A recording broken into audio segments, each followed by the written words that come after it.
सावन पुत्रदा एकादशी की कथा सुनाते हैं, पावन कथा सुनाते हैं। पवित्र एकादशी भी भक्तों जिसे बुलाते हैं, हम कथा सुनाते हैं। हम सावन पुत्रदा एकादशी की कथा सुनाते हैं, पावन कथा सुनाते हैं। पवित्र एकादशी भी भक्तों जिसे बुलाते हैं, हम कथा सुनाते हैं। ये कथा बड़ी है पावन, करे हरि नाम का सुमिरन। ये कथा बड़ी है पावन, करे हरि नाम का सुमिरन।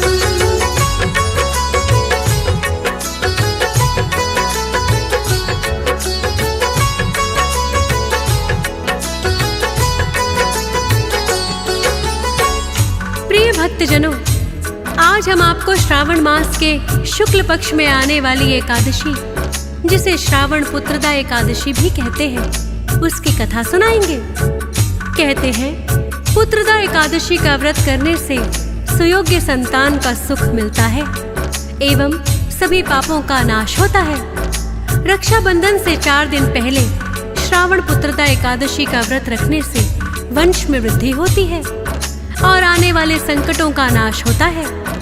प्रिय भक्तों, जो भी भक्त सावन पुत्रदा एकादशी का व्रत करते हैं, उन्हें यह कथा अवश्य सुननी चाहिए। व्रत कथा सुनने बिना व्रत का पूर्ण फल नहीं मिलता। जो भक्त व्रत नहीं भी रखते हैं, उनके लिए भी कथा सुनना बड़ा ही कल्याणकारी होता है। तो चलिए भक्तों, सुनते हैं श्रावण पुत्रदा एकादशी की यह परम कल्याणकारी पावन कथा।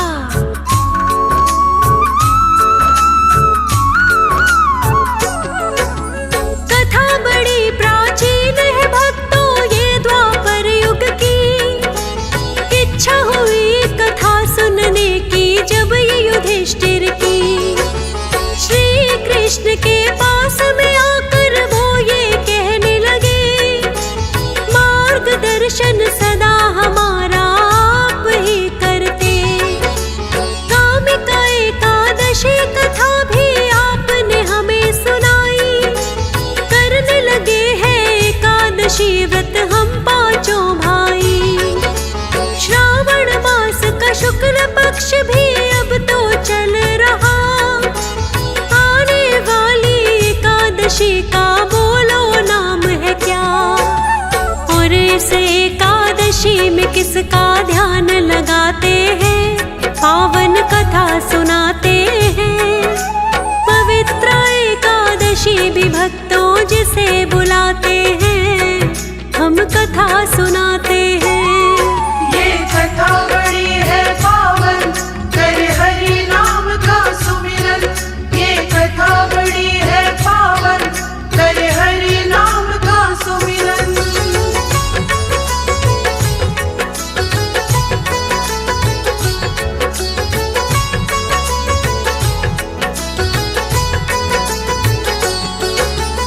प्रिय भक्तजनों, जब श्रावण मास का शुक्ल पक्ष चल रहा था, तो धर्मराज युधिष्ठिर श्री कृष्ण के पास आकर कहते हैं, हे मधुसूदन, आप सदैव हम पांडवों का मार्गदर्शन करते हैं।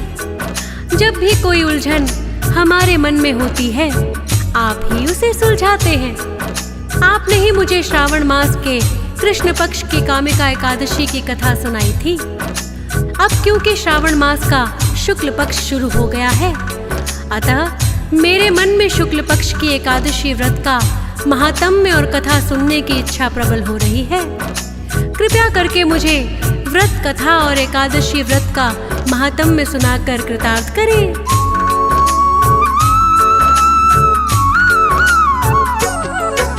सुनकर बात युधिष्ठिर की श्री कृष्ण ने ये कहा, उत्तम प्रश्न बड़ा ही युधिष्ठिर तुमने आज किया। श्रावण मास के शुक्ल पक्ष की एकादशी जो है, पुत्रदा एकादशी नाम से जानी जाती है।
भक्तजनों, श्री कृष्ण ने युधिष्ठिर को बताया, हे युधिष्ठिर, श्रावण मास के शुक्ल पक्ष में आने वाली एकादशी को पुत्रदा कहते हैं। अन्य एकादशियों की तरह इसमें भी विष्णु जी की पूजा की जाती है एवं पूजा पाठ और आरती के बाद कथा को सुनना अनिवार्य होता है। कथा सुनने से ही व्रत का पूर्ण फल मिलता है और रात्रि में विष्णु जी के नाम से जागरण करना भी आवश्यक है। प्रातःकाल ब्राह्मणों को भोजन करवाकर उचित दान दक्षिणा देकर ही व्रत का पारण किया जाता है। अब मैं तुम्हें पुत्रदा एकादशी की व्रत कथा सुनाऊंगा, इसे ध्यानपूर्वक सुनो।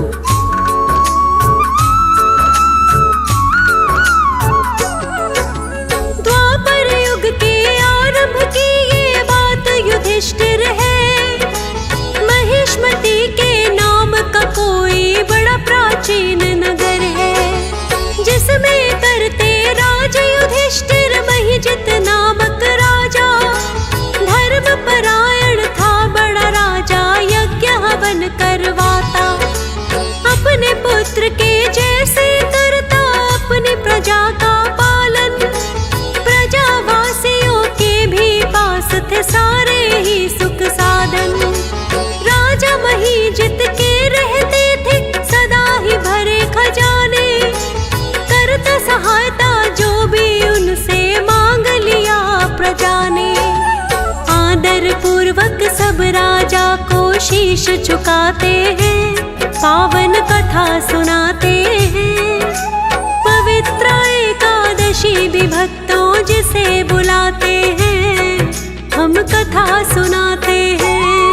ये कथा बड़ी है पावन, करे हरि नाम का सुमिरन। ये कथा बड़ी है पावन, करे हरि नाम का सुमिरन।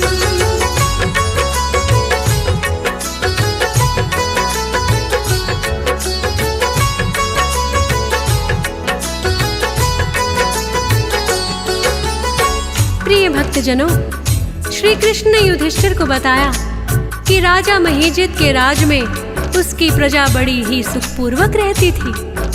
राजा भी अपनी प्रजा को पुत्र समान ही समझता था एवं प्रजावासी भी राजन का बहुत ही आदर करते थे। राजा महिजित के विवाह को अनेकों वर्ष बीत गए, किंतु उन्हें संतान की प्राप्ति नहीं हुई थी।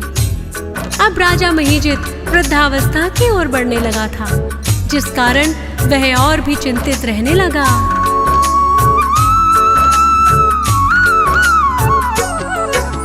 पुत्र की प्राप्ति नहीं हुई, उसे इस चिंता ने खाया। एक दिन अपने प्रतिनिधियों को सभा में उसने बुलाया और कहा कि मैंने किया नहीं कभी कोई अन्याय। ब्राह्मणों का सत्कार किया सदा महल जो आए। ना ही किसी की कोई धरोहर को मैंने हड़पा। अपनी प्रजा का पालन मैंने पुत्र की तरह किया। और किया नहीं कभी मैंने किसी ज्ञानी का अपमान। ना जाने अब तक क्यों हुई ना मुझे कोई संतान। राजा के इस दुख से सभी दुखी हो जाते हैं, पावन कथा सुनाते हैं। पवित्र एकादशी भी भक्तों जिसे बुलाते हैं, हम कथा सुनाते हैं। ये कथा बड़ी है पावन, करे हरि नाम का सुमिरन। ये कथा बड़ी है पावन, करे हरि नाम का सुमिरन।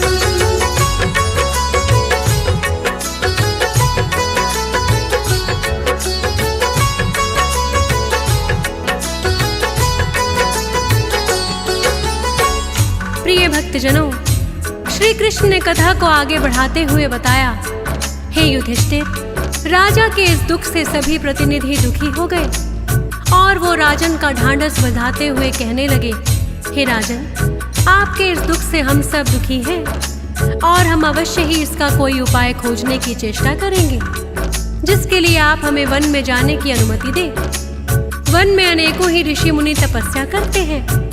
यदि कोई सिद्ध मुनि हमें मिल गया तो वो अवश्य ही इसका कोई उपाय बताएंगे।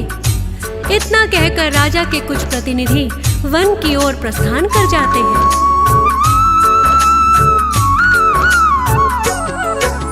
राजा के कुछ प्रतिनिधि जब वन में आते हैं, अनेकों ही ऋषि मुनियों के वो दर्शन पाते हैं।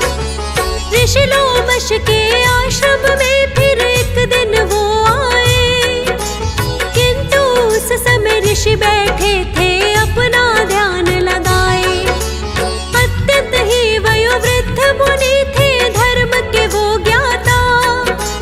एक कल्प व्यतीत होने पर एक रोम गिरता था।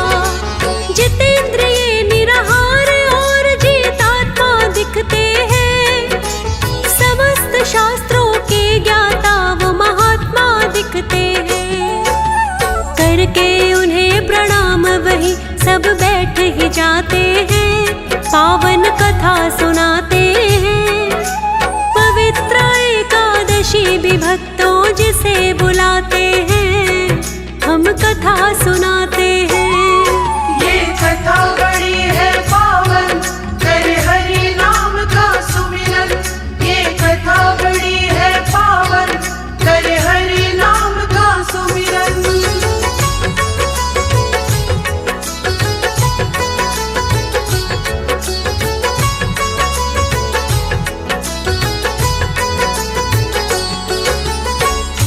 प्रिय भक्तजनों, श्री कृष्ण ने युधिष्ठिर से कहा कि लोमश मुनि उस समय ध्यान मग्न बैठे हुए थे, तो राजा महीजित के प्रतिनिधि उन्हें प्रणाम करके वहीं बैठ गए। जब उन्होंने ध्यान हटाया तो लोमश मुनि ने उनसे आने का कारण पूछा। राजा के प्रतिनिधि कहने लगे, हे मुनिवर, आप हमारी बात जानने में ब्रह्मा से भी अधिक समर्थ हैं, अतः आप हमारे इस संदेह को दूर कीजिए। महिष्मतिपुरी का राजा धर्मात्मा और दयालु है, अपनी प्रजा का पालन पुत्र के समान करते हैं, किंतु पुत्र न होने के कारण दुखी हैं। हम सब लोग उनकी प्रजा हैं, अतः उनके दुख से हम भी दुखी हैं। आपके दर्शन से हम में पूर्ण विश्वास हो गया कि अवश्य ही यह संकट दूर हो जाएगा, क्योंकि महान पुरुषों के दर्शन मात्र से ही अनेकों कष्ट दूर हो जाते हैं। आप कृपा करके हमें राजा को पुत्र होने का कोई उपाय बताइए।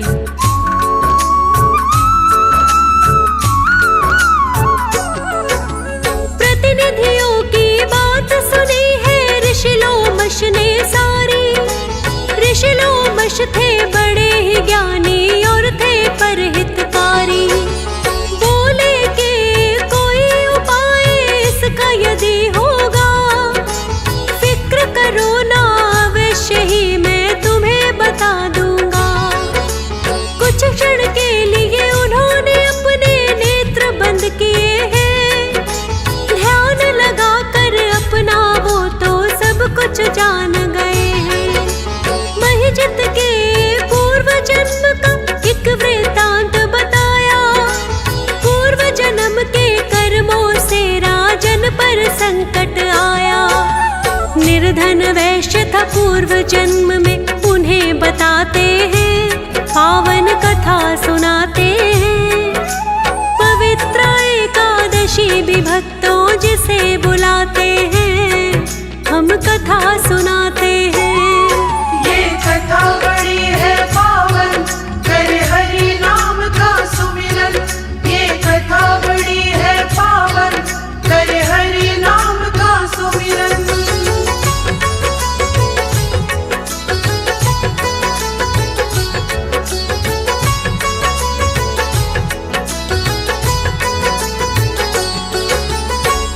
प्रिय भक्तजनों, श्री कृष्ण आगे बताते हैं कि ऋषि लोमश अपने तप की शक्ति से सब कुछ जान गए। उन्होंने राजा के प्रतिनिधियों को बताया कि पिछले जन्म में महीजित एक निर्धन वैश्य था। निर्धन होने के कारण इसने कई बुरे कर्म किए। एक गांव से दूसरे गांव व्यापार करने जाया करता था। उस समय ज्येष्ठ मास के शुक्ल पक्ष की द्वादशी के दिन दोपहर के समय, जब वह 2 दिन से भूखा प्यासा था, एक जलाशय पर जल पीने गया। उसी स्थान पर एक तत्काल ब्याही हुई प्यासी गाय जल पी रही थी। राजा ने उस प्यासी गाय को जल पीते हुए हटा दिया और स्वयं जल पीने लगा। इसलिए राजा को यह दुख सहना पड़ा। एकादशी के दिन भूखा रहने से वह राजा बना और प्यासी गाय को जल पीते हुए हटाने के कारण इसे संतान की प्राप्ति नहीं हो रही है।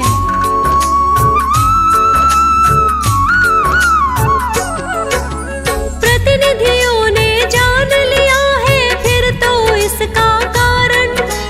ऋषि लोमश से कहने लगे आप ही करो निवारण, क्योंकि जाने अनजाने में पाप तो हो जाता है। पाप मुक्त होने का उपाय भी तो मिल जाता है। दुखी होने से राजन के हम तो आश्रम में आए। आपसे विनती है मुनिवर कोई तो उपाय बताए, जिससे हमारे राजा को संतान की प्राप्ति हो। अवश्य ही हम करेंगे इसकी जो भी युक्ति हो। ऋषि लोमश फिर उनको एक उपाय बताते हैं, पावन कथा सुनाते हैं। पवित्र एकादशी भी भक्तों जिसे बुलाते हैं, हम कथा सुनाते हैं। ये कथा बड़ी है पावन, करे हरि नाम का सुमिरन। ये कथा बड़ी है पावन, करे हरि नाम का सुमिरन।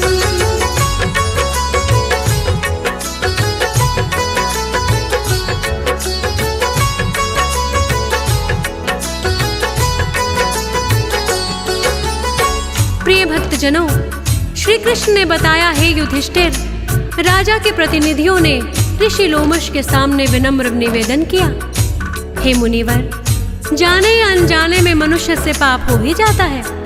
आप महाज्ञानी हैं, आप जानते हैं कि पाप मुक्ति का कोई न कोई उपाय अवश्य ही होता है। कृपा करके हमें भी ऐसा कोई उपाय बताएं, जिससे हमारे राजन को संतान की प्राप्ति हो जाए। तब ऋषि लोमश कहने लगे,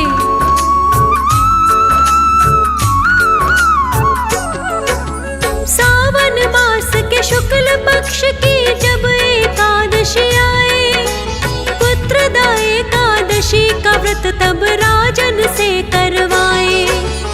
और मिल करके तुम भी सारे इस व्रत को करना, विधि विधान से करके श्री हरि का तुम नाम सिमरना।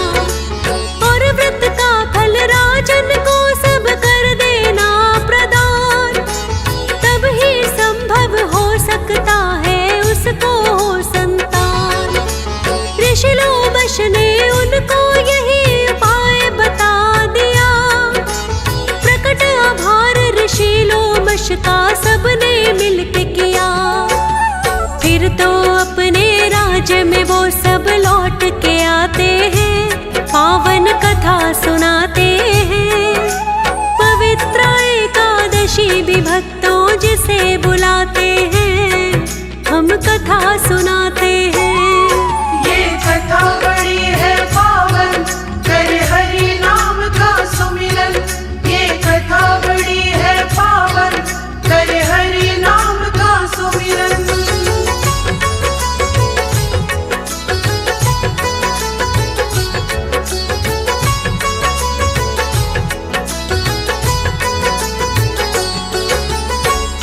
प्रिय भक्तजनों, श्री कृष्ण ने युधिष्ठिर से कहा कि लोमश ऋषि ने उन्हें बताया, राजा और रानी सहित आप सब लोग श्रावण शुक्ल की एकादशी का व्रत करें और अपने व्रत का फल राजन को दें। पुत्रदा एकादशी व्रत के फल से उनके सभी पाप नष्ट हो जाएंगे और सुयोग्य पुत्र की प्राप्ति भी होगी। प्रतिनिधियों ने आकर राजा महीजित को सब वृतांत बताया। तब राजन ने रानी सहित पुत्रदा एकादशी व्रत करने का निश्चय किया।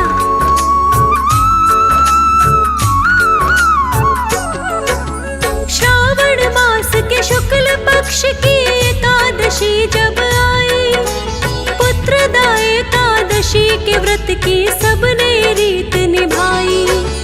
प्रतिनिधियों ने व्रत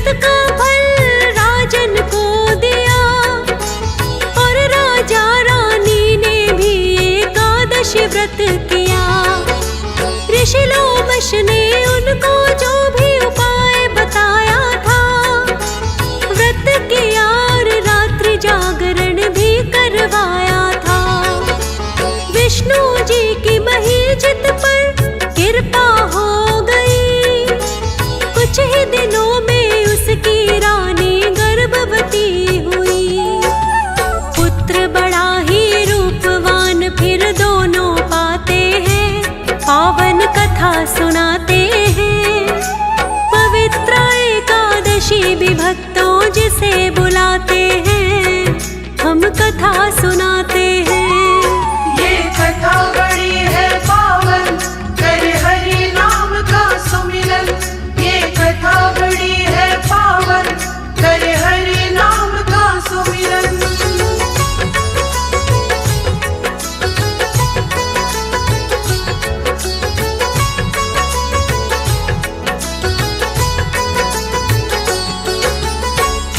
प्रिय भक्तजनों, श्री कृष्ण ने युधिष्ठिर से कहा, हे युधिष्ठिर, ऐसा कल्याणकारी है श्रावण पुत्रदा एकादशी व्रत, जिसके व्रत फल से राजा महीजित के पिछले पाप भी नष्ट हो गए और उन्हें सुंदर पुत्र की प्राप्ति हुई।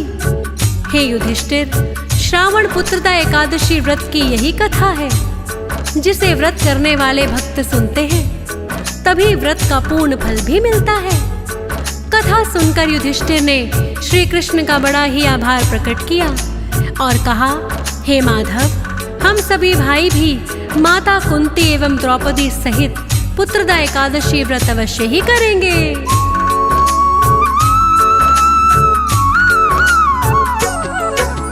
फिर तो पांडवों ने भी भक्तों इस व्रत को किया। श्रावण पुत्रदा एकादशी की भक्तों यही कथा। पूजा पाठ के बाद कथा को जो भी सुनता है, उन भक्तों को इस व्रत का पूर्ण फल मिलता है। एकादशी का व्रत करता है हंसराज रिलहन और करता है हरि चरणों में श्रद्धा से वंदन। चेतना शुक्ला ने कथा का वर्णन कर दिया। फौजी सुरेश बिस्मर शारदा कथाएं है लिखता। सुनने वाले भक्त कृपा हरि की पाते हैं, पावन कथा सुनाते हैं। पवित्र एकादशी भी भक्तों जिसे बुलाते हैं हम कथा सुनाते हैं। ये कथा बड़ी है पावन, करे हरि नाम का सुमिरन। ये कथा बड़ी है पावन, करे हरि नाम का सुमिरन।